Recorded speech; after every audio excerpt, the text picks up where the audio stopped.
The following program has been rated PG-13.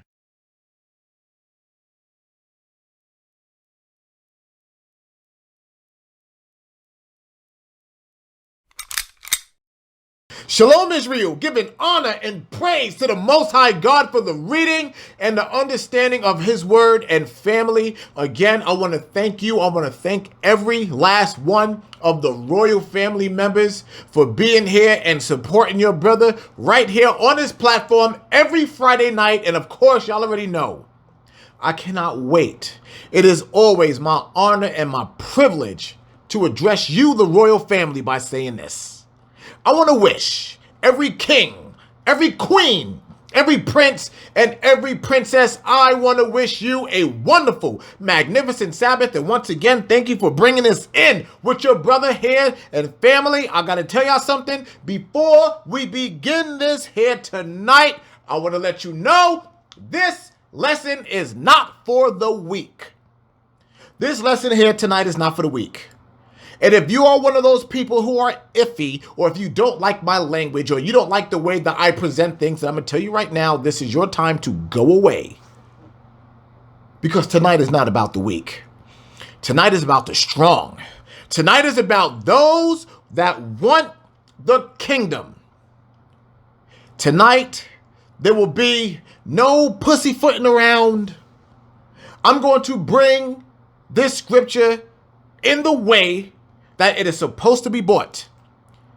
I honestly want to make our forefathers and foremothers proud, and most importantly, I want to make the Most High proud tonight by the way this lesson here comes out. And I'm holding nothing back, nothing at all. So what I want you to do right now, family, please open your Bibles to the 1611 King James Version Bible with the Apocrypha, and I want you to go to 2nd Ezra chapter 9. Now, tonight is going to be one of those lessons where we are going to be bouncing back and forth, looking at things, definitions, precepts. Y'all know how we do it. Now, if you are here for the first time tonight, the first thing I want to do is tell you thank you and welcome to the family. And also, please put your name down in the live chat so that we can address you properly. And tonight, again, I'm going to say it one more time. I'm not holding back. And I do not care who I offend when this lesson here comes out. Because this particular lesson here tonight must be presented in the fashion that it's supposed to be, the way that it was designed to be. All right, so without any further ado, family, let's go. All right, 2nd Ezra chapter 9. Now, we're going to pick up right here because it is a continuation from chapter 8, but I'm going to bring it right here. If you want to continue to do that homework, then just read chapter 8. But we're going to pick it up right here. All right, now, Esdras. This is the prophet Ezra, the very same person, okay? Just a different spelling. All right, here we go. He answered me then and said, so when he's talking about he answered me, he's talking about the Most High. He answered me then and said, measure thou the time diligently in itself. And when thou seest part of the signs which I have told thee before, then shalt thou understand that it is the very same time wherein the highest will begin to visit the world which he made. So he's making this very clear. He's saying that the Most High is going to visit the world again. The time is coming when the Father is going to turn his face back to the earth and be like, what are they doing down there? Okay. Up is some cleanup time now. And I want y'all to get that. I want you to understand that. All right, verse 3. Therefore, when there shall be seen earthquakes and uproars of the people in the world. Now, I'm going to ask y'all something right now. How many of you are now experiencing earthquakes more than normal in your areas? I can tell you right now, the area where I live in now, there's not a week that goes by where there is not an earthquake that I can feel. Some of them wake me up out of my sleep. And it happens all the time. Remember when Christ said that there's going to be earthquakes in diverse areas. Places that usually don't have earthquakes are going to start to erupt there. So not only is the world starting to erupt, just the earth, the planet itself, but the people are now starting to uproar. So there's things that are changing on the planet now. There are brothers that used to be silent that's no longer silent.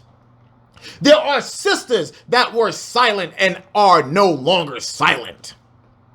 The Father is waking up his Israelites, his 1/3, those that are striving to be saved. All right, verse 4. Then shalt thou well understand that the Most High spake of those things from the days that were before thee, even from the beginning. Now that's hardcore right there. Because the Father told us, he said all the way in the beginning, all the way in the book of Genesis. And we have done many of these lessons before, that the Father always had everything planned out. Your life right now, the way that it is planned out. The reason why you are watching this lesson right now was already planned out. There is no coincidence in this, none whatsoever. You're here tonight for a reason. We are walking side by side right now in this truth for a reason.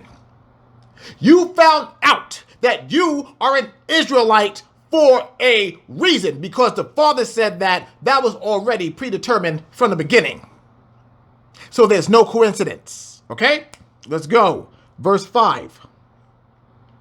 For like as all that is made in the world hath a beginning and an end, and the end is manifest. So we said, just like how everything has happened in the beginning, how everything has already been foretold, the Father already has prior knowledge. Why? Because he's the Father, he's God, he's all-knowing. He said, just how all of these things happened in the beginning, the very same things that he said in the beginning is also going to happen in the end. Now, there's a certain word that he used here. That word is called manifest. So now I want to go ahead and get the definition of manifest. That's right, definition time. And we're going to have several tonight. But let's see what the term manifest means. Manifest. Clear or obvious to the eye or mind. Okay? The next one. Display or show a quality or feeling by one's acts or appearance, to demonstrate. So the Father is saying here, let's go back. Now that you have the understanding of the definition, watch, I'm going to read it one more time. For like as all that is made in the world hath a beginning and an end, and the end is manifest. That time is now. The Father told us that the things that are happening on the planet right now is going to happen. The war in Israel is happening. The awakening of his children is happening. The fall and crumble of Edomite empires is happening. All of these things are happening. It's happening now. Family, the end is here. And what does it say about the term manifest? Something that's obvious to the eyes. All throughout this planet, all over. All these prophecies are lighting up like a New York night. You know, I love that saying. You can't get around these prophecies. It's all over the place. All right? Verse 6. Even so, the times also of the highest have plain beginnings in wonder and powerful works, and endings in effect and signs. So what is that saying? All of these signs are going to happen. You see, it said it 2 different times. All of these signs are going to happen. It's all going to take place. You can't get around it. And remember the term manifest, it said it's plain and obvious to the eyes. In other words, the Father is saying there is no way in the world that you can deny what you're seeing. Verse 7. And everyone that shall be saved. Now, family, I want you to pay attention. One more time. And everyone that shall be saved and shall be able to escape by his works and by faith whereby ye have believed. So now we got to stop right there. Do you see what the Father said now? That should have rung a bell with so many of you. I'm going to read it one more time. And everyone that shall be saved. You see, there's two different people. There's a 1/3 and a 2/3 when it comes to Israel. 1/3 versus 2/3. And shall be able to escape by his works. What are those works? We learned it before. Those works are the commandments. And by faith. What is that faith? Knowing that our big brother, that Christ is a black man that died a black man's death, and that he is the savior of the Israelites and the Israelites only. And the only way that you are going to be saved is first by your works, keeping the commandments, and also by faith, knowing who Christ is and knowing who your brothers and sisters are. That is the faith. So now we got to go ahead and we're going to get a precept to that. So I want you to go to the book of James, chapter 2 and verse 20.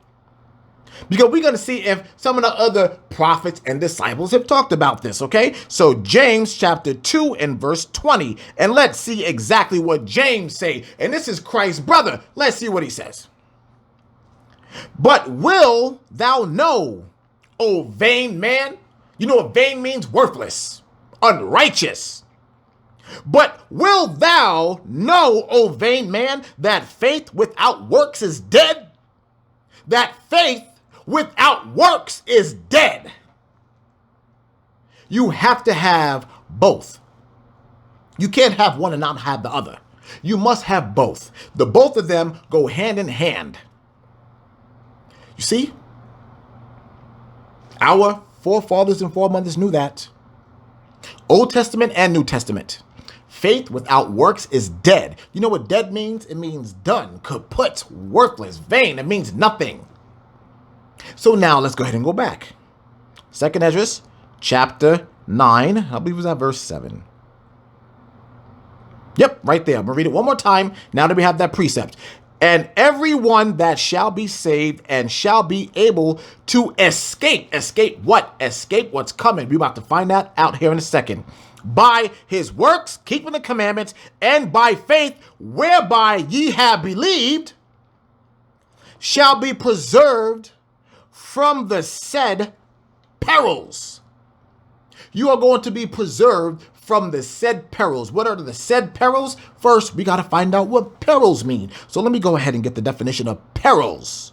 We are leaving no stones unturned tonight, family. None. Watch this. Peril.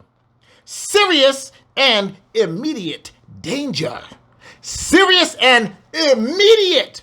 Right there. Smack on the ass. Bow. Immediate danger.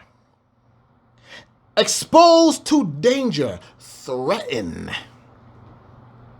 Now that you know what it means. So now let's go back and read it one more time. Verse 8. Shall be preserved from the said perils. What are those said perils? What is that immediate danger that the Father said is going to come to his unrighteous, vain Israelites? Fire. Death by fire. But it's not just that. Also by the sword that Christ said that he is bringing. That sword that is going to spill the blood of not only his 2/3 disobedient Israelites, but also of the other nations, the remnant that is not going to be saved to serve slavery. Yep. That's what the Bible says. I'm reading the scriptures. Okay? I'm going to read it one more time. Shall be preserved from the said perils and shall see my salvation in my land and within my borders, for I have sanctified them for me from the beginning. What's that talking about? I talk about New Jerusalem. New Jerusalem. New Jerusalem. The promise that's coming for the 1/3 Israelites, the obedient. The one that understood faith without works is dead. That you have to keep the commandments and also have the faith in Christ as well. So now we're going to read a little bit more, because that term salvation, of course, the idiot Christian and their stupid ass idiot Christian leaders called pastors, the dung faces of the earth, they said that everybody can get in. They said that every person, as long as you believe on Jesus Christ, you are able to get into the kingdom. Now we know that is a lie, and I'm going to prove it. So I want you to go to John chapter 4 and verse 22. John chapter 4 and verse 22, family. Watch what it says. Now this is Christ, the Savior of Israel. Listen to what he says. Ye worship ye know not what. We know what we worship, for salvation is of the Jews. Salvation is of the Jews. Now that's New Testament. Now I want you to go to Isaiah chapter 45 and verse 17. You see, now many of you, y'all already know this, but there's a lot of our people that don't know this, and they need a refresher, and they have to be reminded, because some of them probably went back and listened to Christianity, listened to them pastors, listened to their mothers, fathers, you know, Big Mama, Big Papa, and all that, and Big Mama and Big Papa told them, oh no, them Israelites are crazy. That's not what the Bible says. All you gotta do is believe on white Jesus Christ, and then you could get into the kingdom. Anybody can get in. Isaiah chapter 45, verse 17. Look at what it says. But Israel shall be saved in the Lord with an everlasting salvation. Everlasting, everlasting. Not the whole world, Israel. Not the whole world, Israel. You blacks, Hispanics, and Native Americans, we are the only people on this planet that will receive salvation when we have faith and works. But Israel shall be saved in the Lord with an everlasting salvation. Ye shall not be ashamed nor confounded. World without end. What world is that? The very same world that Christ talked about in John 3:16. The thing that the Christian love to pull out of their stinking asses. John 3:16 says, if anybody believe on Jesus Christ, whosoever, even though the whosoever clearly mentions Israel. The world right here is the world of Israel, our world, our people. And how do you know that the world is different? First of all, just within our captivity by itself, just within our neighborhoods, just within our economic system, just within our finances, just within our so-called religious beliefs. We have a world that is completely to ourselves. And the Father told us exactly that. All right, let's go back. Not Deuteronomy. 2nd Ezra, chapter 9, verse 8. Read it one more time. Shall be preserved from the said perils, and shall see my salvation in my land and within my borders, for I have sanctified them for me from the beginning. You see that? All the way from the beginning, it was destined. All right, let's continue. Verse 9. Then shall they be in pitiful case, which now have abused my ways. So now, first he talked about the righteous, now he talked about the unrighteous. Which now have abused my ways, and they that have cast them away despitefully shall dwell in torment. Shall dwell in torment. Do you see what the promise is? First, the Most High said, those that carry on faith and works, they are going to receive salvation. But those who cast his words aside, just like the Christian church does every Sunday, they'll bring our people, and especially these black pastors, these weak punk bitch ass pastors. They have all of our people that will come in, they'll sit them down, they'll lie to them, they'll sit up in the pulpit and tell them, all you have to do is believe on white Jesus. They even have his picture up in their churches and tell our people, hey, all you got to do is just believe on him. That's all you got to do. Just believe on him. You know why? Because this white boy told us that we don't have to keep any commandments. This white boy told us that it was so easy to get into the kingdom. This white boy said, you know what? Y'all don't have any laws. Don't worry about it. You go do whatever you want to do. And all you have to do is say, believe in me, white Jesus, and everything is going to be okay. And that is what those damn wicked ass Christian pastors do every Sunday. And they pollute our people's minds. They pollute their spirits, and they commit murder every Sunday. Every Sunday. They kill souls. They are soul damn murderers. Because the scriptures, when you actually read them, the scriptures actually say that you must keep the commandments, and the only way that you are going to obtain salvation is if you keep the commandments, and you have to have faith. I'm going to read it one more time. Then shall they be in pitiful case, which now have abused my ways. Abuse my ways. And they that have cast them away despitefully shall dwell in torments. So now there's a word there that I want to bring out, and that word is called torment. So let's go ahead and get that. Let's get that word torments. Ooh, let's see what the word torments mean. Let's see what it means. Watch this. And I want you to remember this particular one here, because we're going to come back to it. Torment. Severe physical or mental suffering. Woo! Woo! Severe physical or mental suffering. Cause to experience severe or physical suffering. That was the noun and the verb. So now let's go back and read that one more time. Then shall they be in pitiful case, which now have abused my ways, and they that have cast them away despitefully shall dwell in torment. So the Father said, for those people who have been taught this word, and you take his words and throw them to the side, and you cast them out, and you don't obey, pain, mental and physical torture is coming for you. Remember when I said, remember this, remember the physical and the mental, okay? Verse 10, for such as in their life have received benefits and have not known me. Now that's hardcore.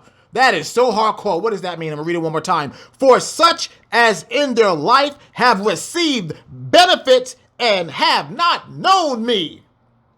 So you know what that is? That is the Black, Hispanic, and Native American, right?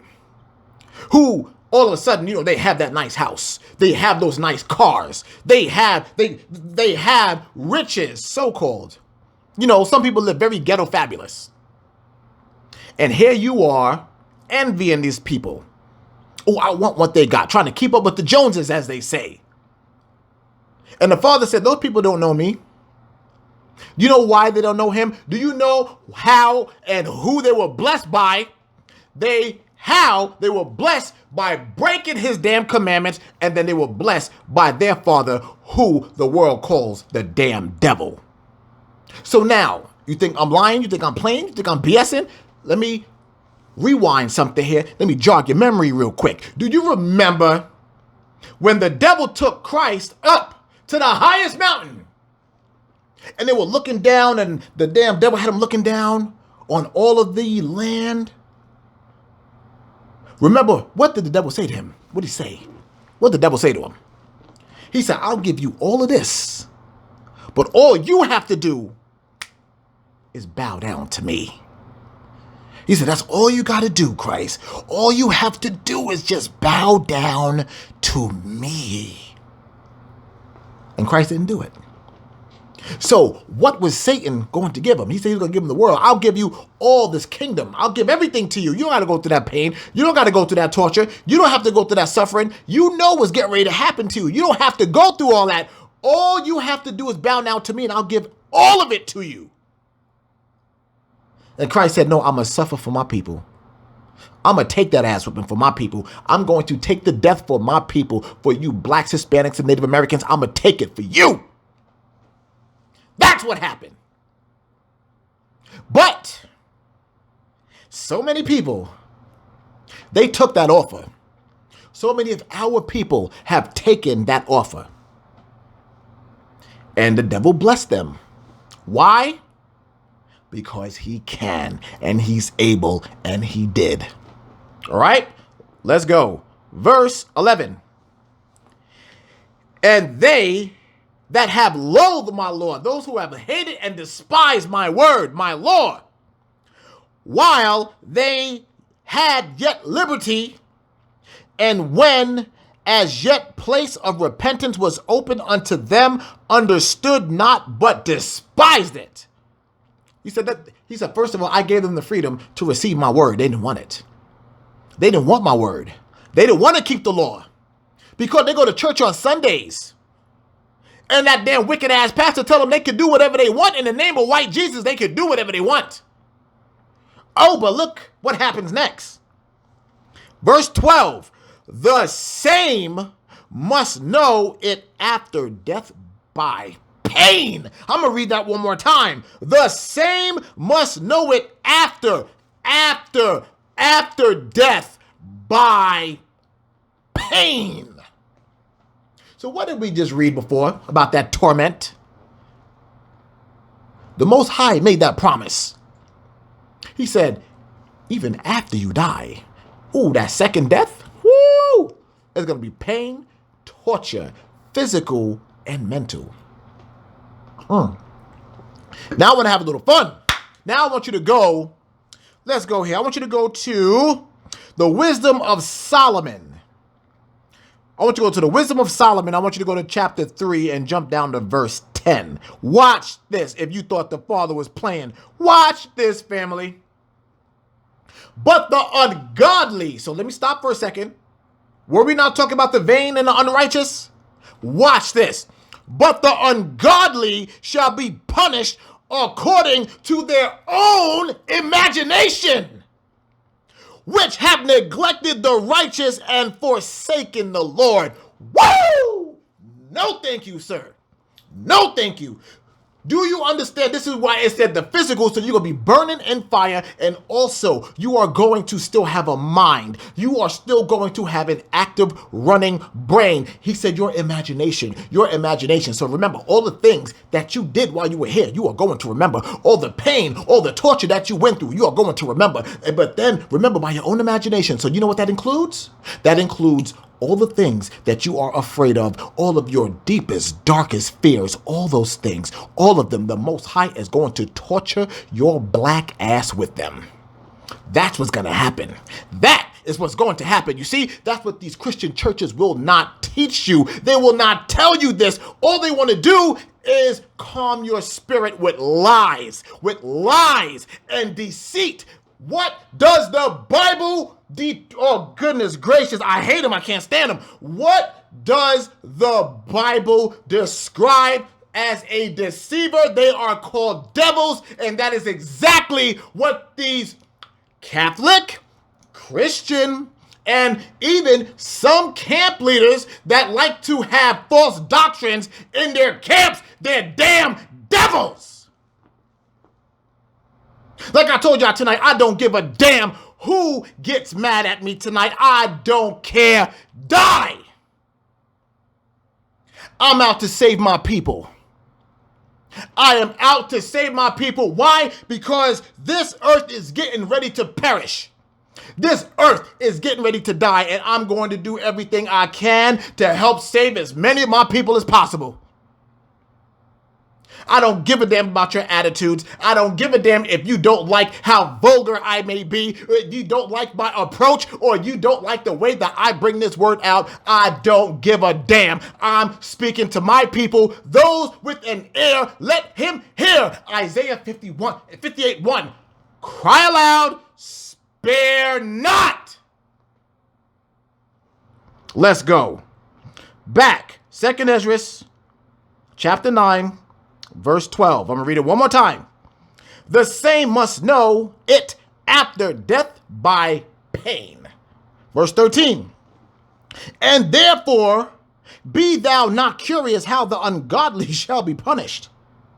And when, but inquire how the righteous shall be saved, whose the world is, and for whom the world is created. Remember, the world was created for our sakes. Remember? We went over that lesson. The world was created for our sake. So the Father said, don't worry about them. Hey, let them die. Just like I just said. The Father said, don't worry about the unrighteous. Them niggas are going to die. Don't worry about them. What you brothers and sisters need to be worried about, how am I going to help my brother and sister get out of sin? Verse 14. Then I answered and said, now Ezra is speaking back to the Father now. Then I answered and said, I have said before, and now do speak, and will speak it also hereafter, that there be many more of them which perish than of them which shall be saved. Now Ezra, remember, this is the prophet. He is seeing these things. He said there's going to be so many more of our people that's going to die than that's going to be saved. That is 2/3 versus 1/3. Verse 16. Like as a wave is greater than a drop. I got to stop right there.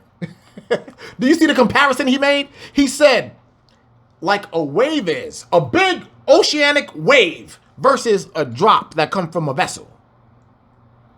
That one little drop is the one that's going to be saved, and then all of the rest. That big ocean wave is going to die. All right, verse 17. And he answered me saying, like as the field is, so is also the seed. And the flowers be, such are the colors also, such as the workman is, such also is the work. And as the husbandman is himself, so is his husbandry also, for it was the time of the world. So now the Most High is getting down. Now he said, now for one, just how the seed is, just how the husband is, just what the seed is supposed to do. What do you do with the seed? You put it down in the ground. What it's supposed to do is supposed to produce fruit or whatever bearing it is. Fruit, flowers, trees, whatever it is, the seed has a job. Then just like the husbandman here, the husband has a job. You know what that job is? To raise your family. That's your queen. That's your princes and princesses. That is your brothers, your sisters. That's your uncles. That's your aunts, your damn big mama, big papa. You're supposed to be telling them, you have a job to do. You got a job.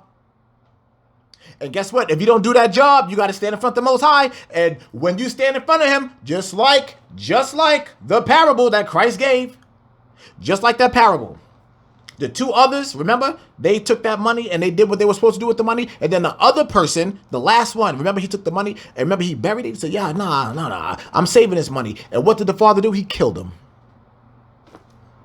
Here it is. All right, let's continue. Verse 18, and now when I prepared the world which was not yet made, even for them to dwell in that now live, no man spake against me. So he said there was a time before there was anybody on this earth. He said, I created this earth and nobody spake against him. Now watch this. Watch as we go even further.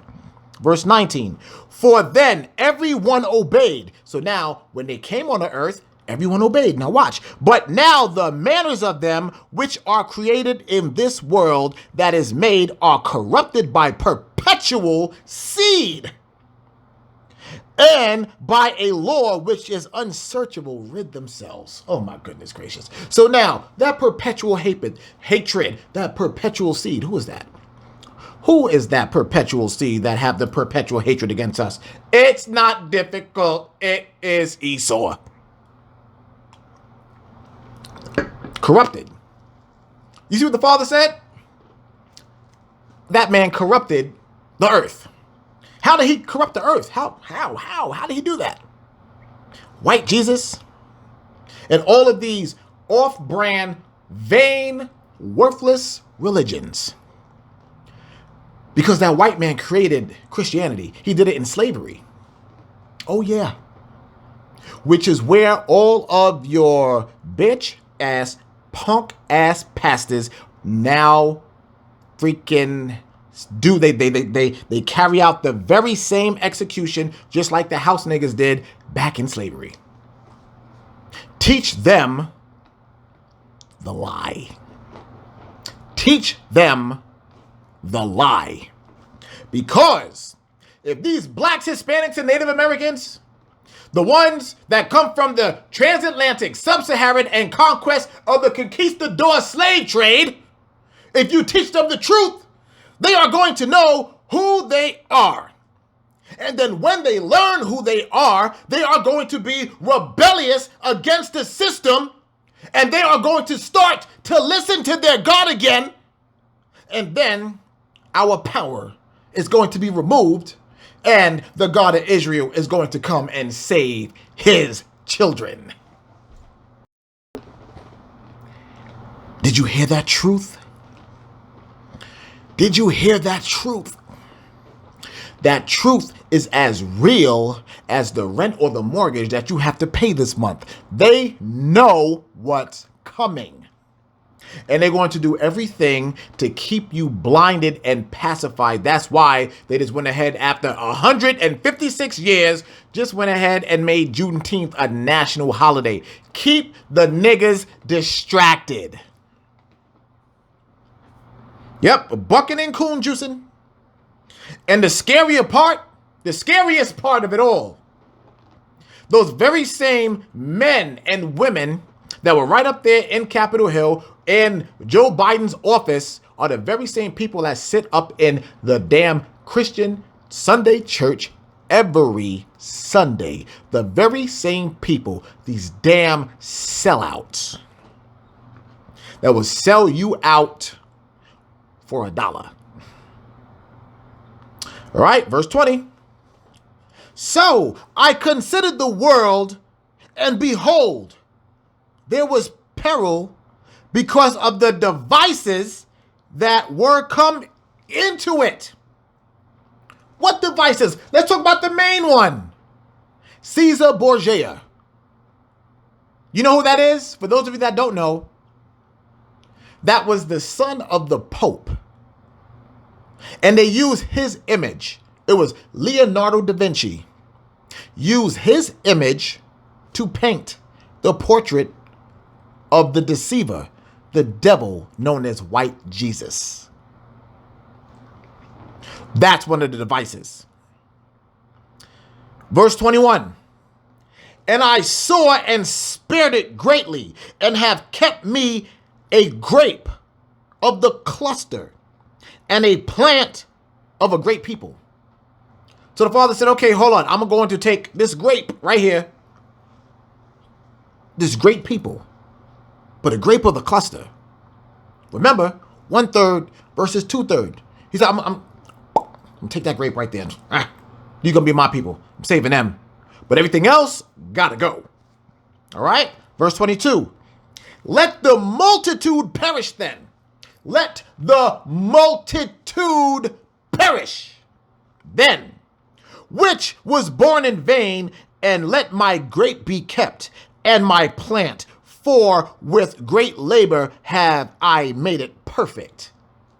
The works. The works. Verse 23. Nevertheless, if thou wilt cease yet 7 days more, but thou shalt not fast in them. There's that number again, that number 7. Now, we've been over that many times before. That's God's perfect number, that number 7. Number 7. Here we go.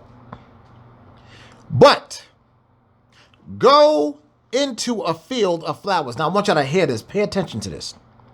But go into a field of flowers where no house is builded, and eat only the flowers of the field. Taste no flesh, drink no wine, but eat flowers only. Now, do you see how I mentioned there before? He said, yo, I don't want you to fast. I do not want you to fast. I'm giving you instructions. I want you to go in the field, and I want you to eat flowers only. So what is he doing? He's preparing him for purity.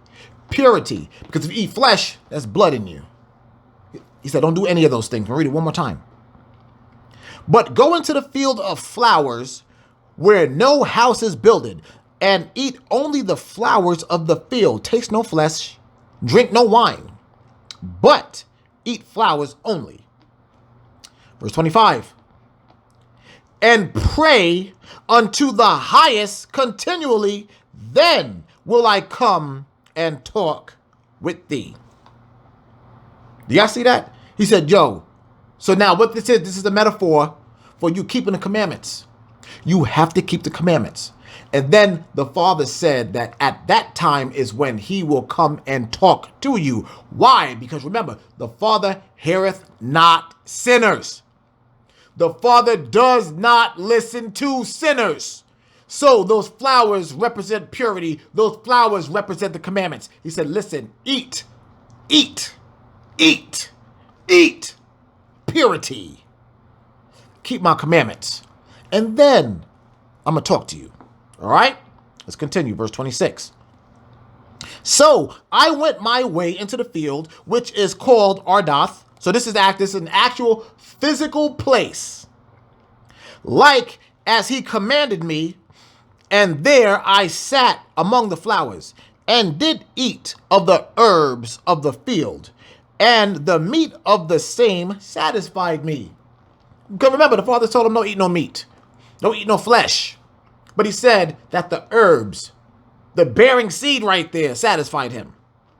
Verse 27, after 7 days I sat upon the grass, and my heart was vexed within me like as before. Because now, what's happening? Remember, Ezra is a prophet. So like the Father always do, he said, yo, listen, for one, go purify yourself. All right? Yeah, you made some mistakes. Go purify yourself, and I'm going to show you some visions. I'm going to let you see into the future.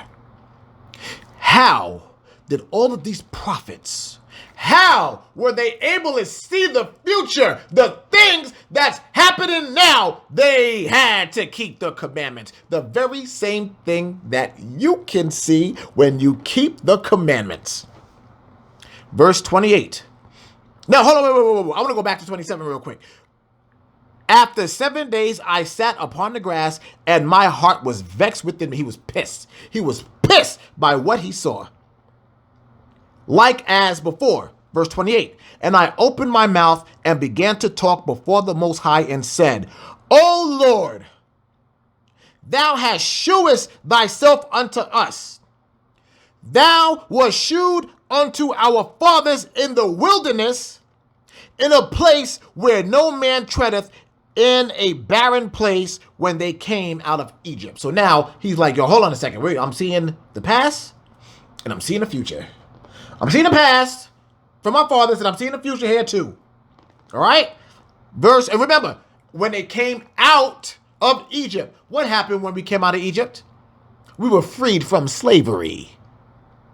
So now Esdras is seeing those conditions, not only in the past, but now what he's going to see in the future. Verse 30. And thou spakest, saying, hear me, O Israel, and mark my words. Mark my words. You see, we talk like our Father. That's his terminology. How many times have you said, he said, ooh, nigga, mark my words. Thou seed of Jacob, only talking to his Israelites.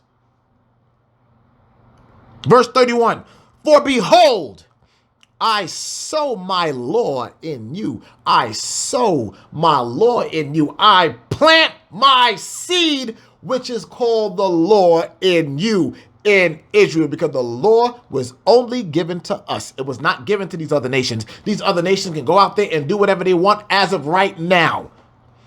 Because when Christ comes back, all that's gone. There will be no sodomite activity. There'll be none of that stuff. There will be no robbing and murdering and pillaging. There will be none of that. Not under the direction of Christ. There will be no white Jesus. There will be no Allah. There will be none of that. Read it one more time. For behold, I sow my law in you, and it shall bring fruit in you, and ye shall be honored in it forever. Do you see that promise? You hearing this word right now. The Father said that you are receiving this word. You are receiving his laws. And it is already in you. It's in you. And what's going to happen now is that you keep his commandments and you are going to be saved. Not just saved, but honored forever. Don't y'all want to be honored? I'm being dead serious. Don't y'all want to be honored to stand in front of the Most High and hear those words? Well done, good and faithful servant. Go get your mansion. It's already been built for you. Just go get it. Watch this. Verse 32. But our fathers, which received the law, kept it not. They didn't keep it. The very same way they're not keeping it today. And observed not thy ordinances. And though the fruit of the law did not perish, neither could it, for it was thine. Ooh, that's hardcore. Because Esdras is saying, you know what? Your law never went away. Not once. Your law never went away. We still got to be keeping it. We must. But our forefathers and foremothers, they kept breaking it. Verse 33. Yet they that received it perished, because they kept not the thing that was sown in them. They didn't keep the law, so the Father said, you got to die. Verse 34. And lo, it is a custom when the ground hath received seed, or the sea a ship, or any vessel meat or drink, that being perished therein it was sown or cast into. Do you see that? Remember earlier when we talked about the husbandmen and the seeds and all that? For one, this word has to be planted in you. There has to be a prophet or a disciple or a student, a man of the Most High or a woman of the Most High that needs to plant this in you. That's happening to you right now. That's happening to you. That's been happening to me every Friday. Every Friday. Every Friday consecutively. I have brought this word out to our people. I have shown you the scriptures. And yet some of you, y'all still break the law. Still do it. I don't know about this pants thing. Oh, brother, you know, excuse my French, I can't stop fucking with these hoes, nigga. I can't stop. You know you ain't supposed to be doing that. Like I told y'all already, I don't give a damn if you get mad at me. I'm doing everything I can. I'm bringing this out. I'm taking my time out to help save your life. Why? Because the Father said this is what I have to do, and I'm going to do it. And I'm going to do it better than anybody else. I'm going to make sure that you understand these damn scriptures so that when you stand in front of the Most High, you have no damn excuse. None. The time for playing is over. There's no playing around anymore. This is all about to wrap up. But yet you still trottle around in your sin and keep doing what you want to do. And as you see what's promised for you, death, torture, pain. I can't tell you no more. Verse 35.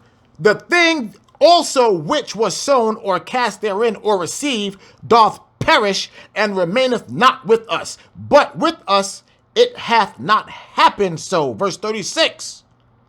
For we that have received the law perish by sin. Boom! Those of you that get the law and you still break it, you perish by sin. What is sin? Sin is the breaking of the law. And our heart also which receive it. He said, I'm destroying you and your damn heart.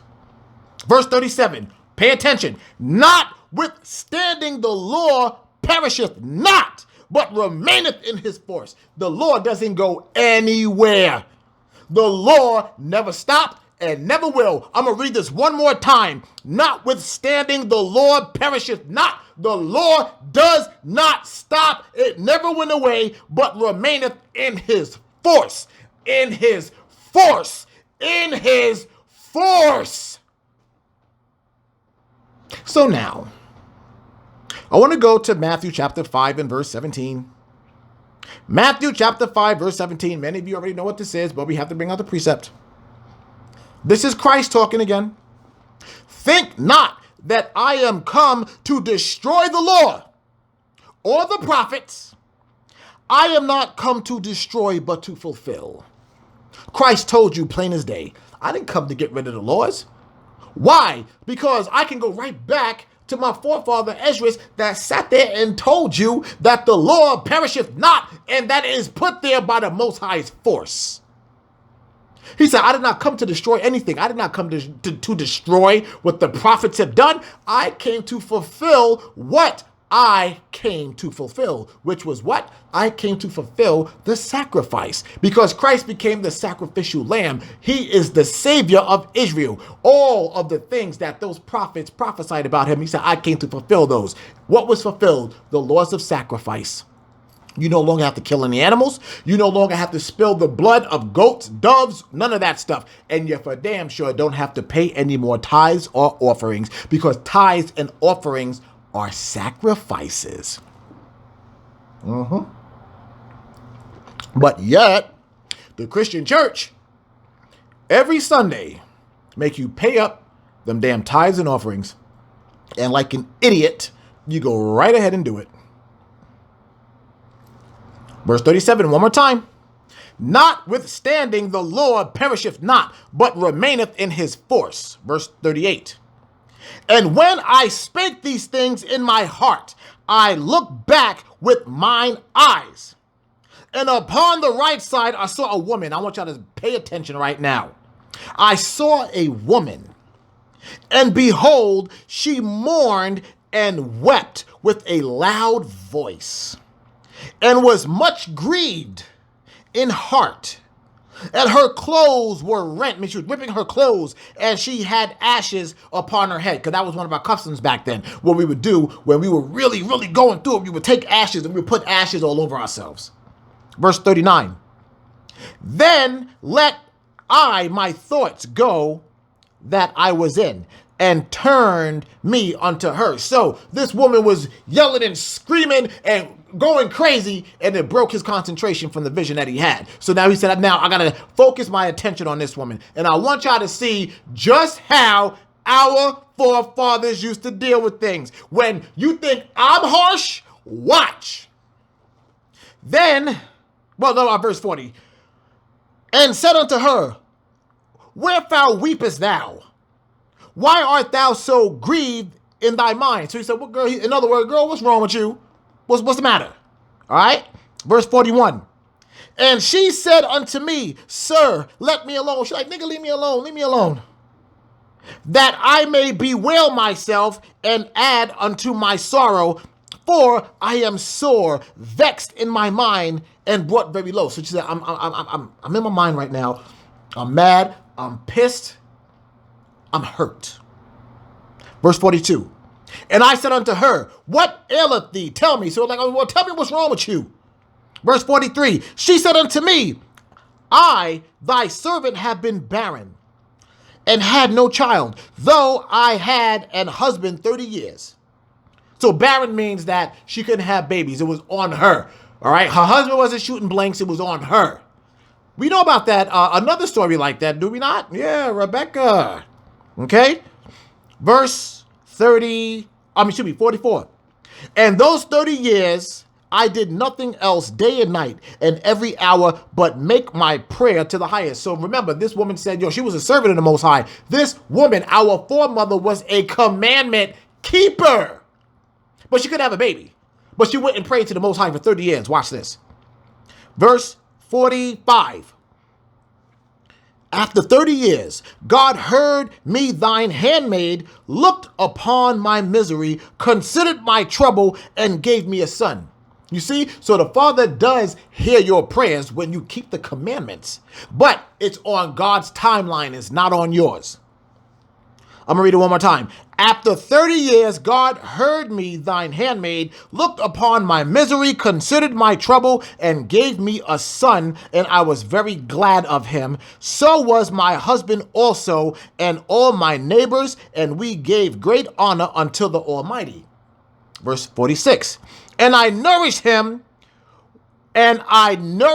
with great travail. So when he grew up and came to the time that he should have a wife, I made a feast. Now I want you to hear this one more time. and I nourished him with great travail. So now let's go ahead and get the definition of travail, because that's not an everyday term.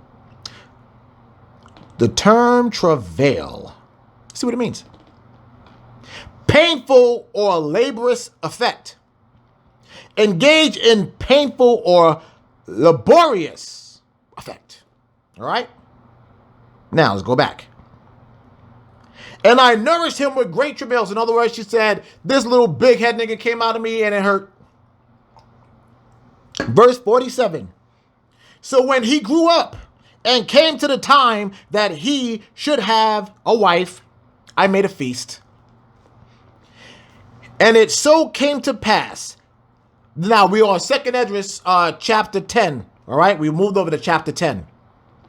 And it so came to pass that when my son was entered into his wedding chamber, he fell down and died. Okay, so imagine that.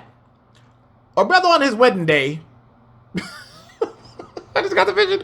A brother on his wedding day fell down and died. I can only imagine the sister that he was getting ready to marry.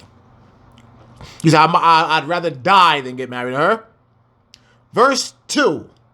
Then we all overthrew the lights, and all my neighbors rose up to comfort me. So I took my rest unto the 2nd day and at night. And it came to pass, when they had all left off to comfort me, to the end I might be quiet, then I rose up by night and fled, and came hither into this field, as thou seest. So in other words, her neighbors and all her sisters and everybody came around and comforted her because she lost her son. Now that might be something that's very, very traumatic, right? You know, you lose your son, you watch your son die on his wedding day. But we all know why the Most High will take somebody out. Why would the Most High take somebody out that fast? Because they were not keeping the commandments. Understand that. They were not keeping the commandments. Now, you also have to understand what Esdras was seeing before this woman interrupted him. All right? You have to understand that. Esdras was seeing the slavery in the past and the future. Esdras was seeing what we are enduring right now. And you have to remember that. I want to make sure that you remember that. And here, I'm going to read it again. And it came to pass, when they had all left off to comfort me, to the end I might be quiet, then I rose up by night and fled, and came hither into this field, as thou seest. So the very place where the Most High is showing Esdras all these visions, this woman came in because her son had died, and she came to disturb him. So she took him out of his game. Verse 4.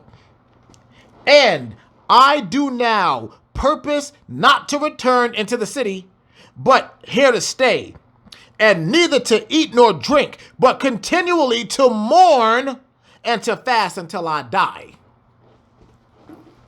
Now, how many of y'all have seen this?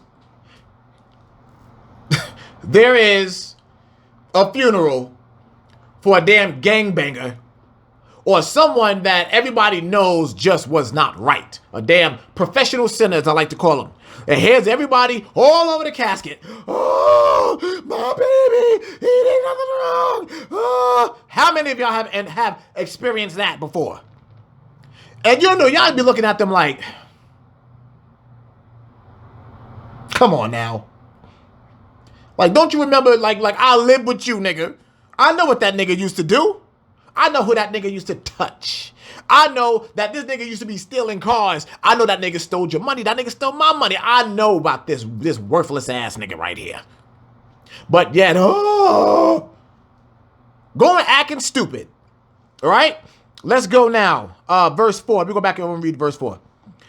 And I do now purpose not to return into the city, but here to stay, and neither to eat nor drink, but continually to mourn and to fast until I die.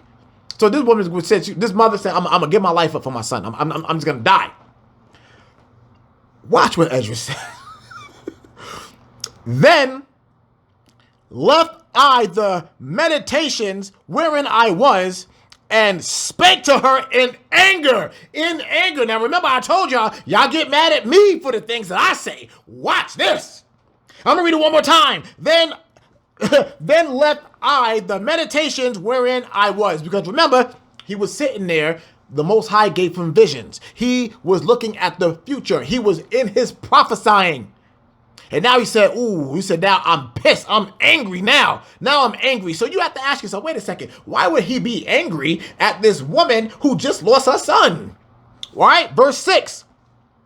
Thou foolish woman above all other. He said, you the dumbest ass above anybody. You dumb ass woman. Thou foolish woman above all other. Cease thou not our mourning? And what happeneth to us? You see what he's saying? He said, wait a second. Whoa, wait a minute. Hold on a second. Do you not see what's happening to us? Do you not see everything that's happening to us all around us? What happened to us in the past? So right there, during that very time right there with Esdras, even with Esdras is saying, yo, hold on a second. Look around you. Let's continue. Verse 7. How that Sion, our mother, is full of heaviness and much humbled, mourning very sore. Verse 8. And now, seeing we all mourn and are sad, for we are all in heaviness, art thou grieved for one son? He said, wait a second. So now remember, this woman just lost her son. Watch him drop dead. And Esdras said, wait a minute, hold on, what the hell is wrong with you? First of all, you took me out of my damn meditation, number one, because I'm sitting here prophesying with the Most High. And then you're going to bring your stinking ass over here and you're going to interrupt me? You're going to interrupt what I'm doing right now and you're out here yelling and screaming, and then you're going to sit there and say that you're going to die, and you are sitting worried about your one son when every last one of us around here are going through this? Woman, what the hell is the matter with you? You selfish ass. You see, that's how our forefathers used to deal with things. That's how our forefathers used to talk. For those of you that got a problem with me, I'm telling you, I'm lighthearted compared to the way our forefathers were. Very lighthearted. Verse 9. For ask the earth. Listen to this. For ask the earth, and she shall tell thee that it is she which ought to mourn for the fall of so many that grow upon her. So now, Esdras is going back. Esdras is saying, yo, first of all, woman, the earth is crying for our people. Why? Because remember, we come from the earth. We come from the ground. We come from the clay of the earth. The earth is mourning us. That includes the earth, that includes the grass, that includes the flowers, that includes the trees, that includes the fruit, all these things. Why? Because the Israelites are in mourning. And being that we are in mourning, being that we are in captivity, so is the entire earth, from the physical to the spiritual. That's how important you are, Israelite. That is how important you are, black man. That is how important you are, black woman. That is how important you are, Hispanic man. That is how important you are, Hispanic woman. That is how important you are, Native American man. And that is how important you are, Native American woman. That the earth mourns because we are in these situations.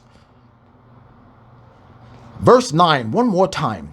For ask the earth, and she shall tell thee that it is she which ought to mourn for the fall of so many that grow upon her. Verse 10, for out of her came all the first, and out of her shall the others come. You see that? And behold, they walk almost all into destruction, slavery, being killed by the cops. And a multitude of them is utterly rooted out. Verse 11. Who then should make more mourning than she that have lost so great a multitude? And not thou, which art sorry, but for one. And we're going to stop right there. For one. He said, your stinking ass is worrying about your damn son when all of us around here are going through it. He got out. His His soul returned back to the Most High. He got out. He don't have to deal with that anymore. But we do. And do you see, remember when we learned earlier, just here earlier in this lesson, how the Father said that perpetual seed ruined the earth? There it is, baby, right there. That perpetual seed ruined the earth.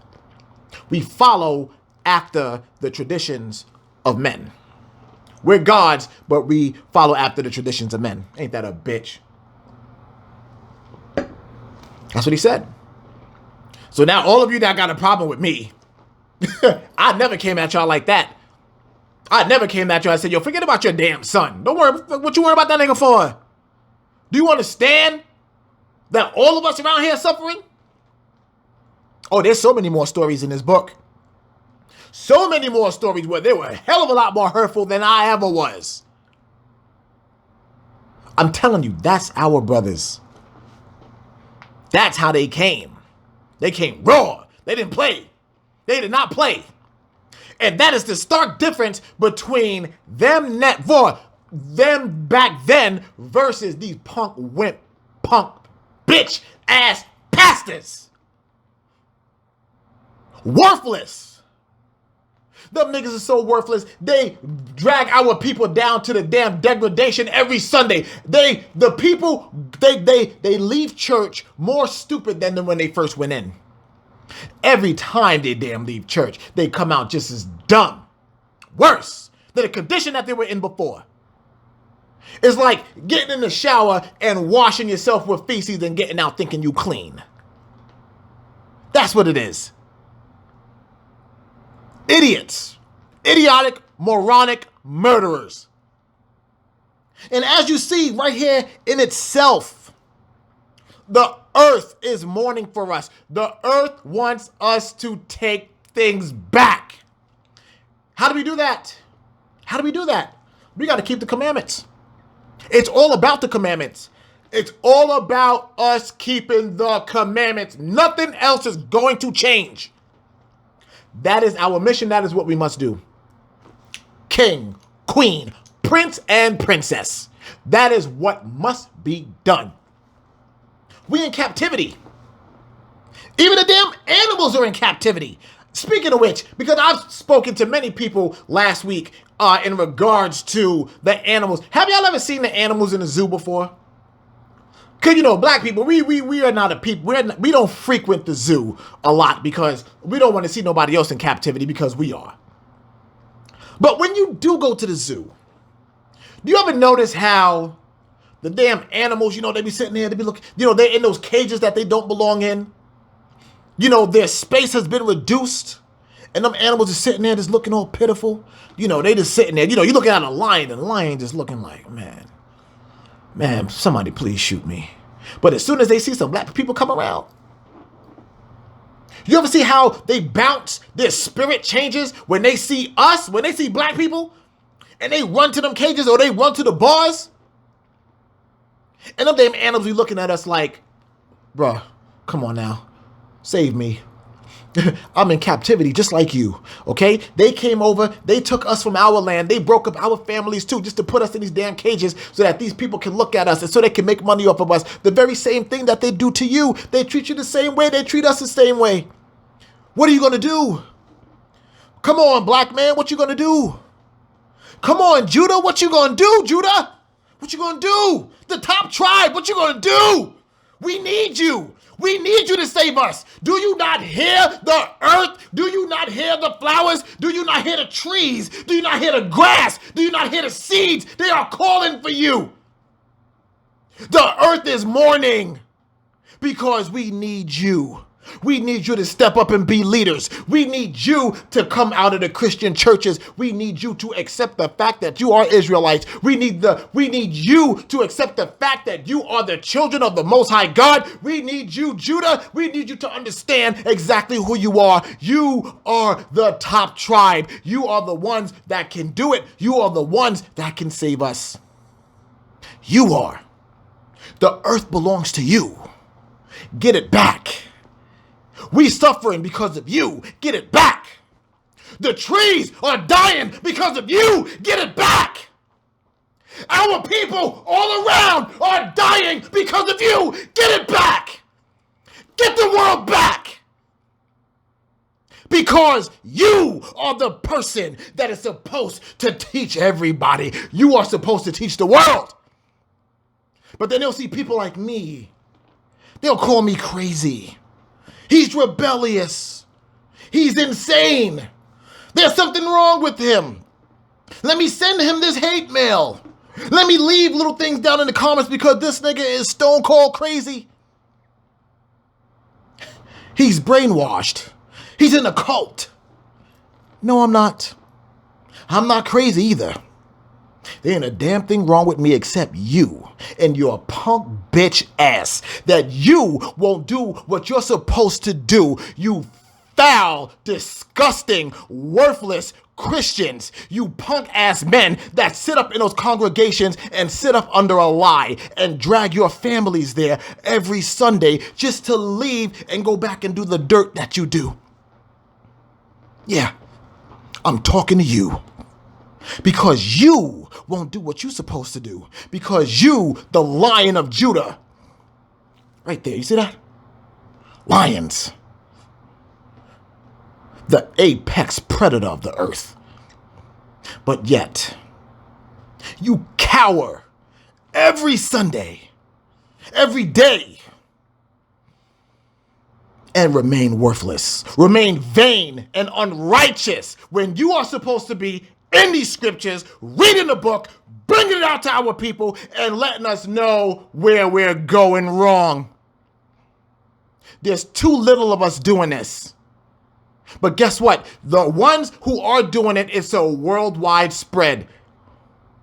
And for those of us that are all rolling together, those of us that are in this truth and practicing the law and doing the things that we're supposed to do and rolling together, you know what's going to happen to those who don't? We are going to roll right the hell over you. It's either right to you or through you.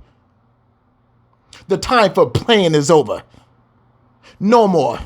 You weak men, stand up and do what you're supposed to do. You got a job to do. And if you don't, damn it, if you don't do that job, then guess what? When you stand in front of the Most High, you are going to be judged and you are going to die by the fire and also by the worst torment of your mental imagination. We just read it tonight. That is the promise.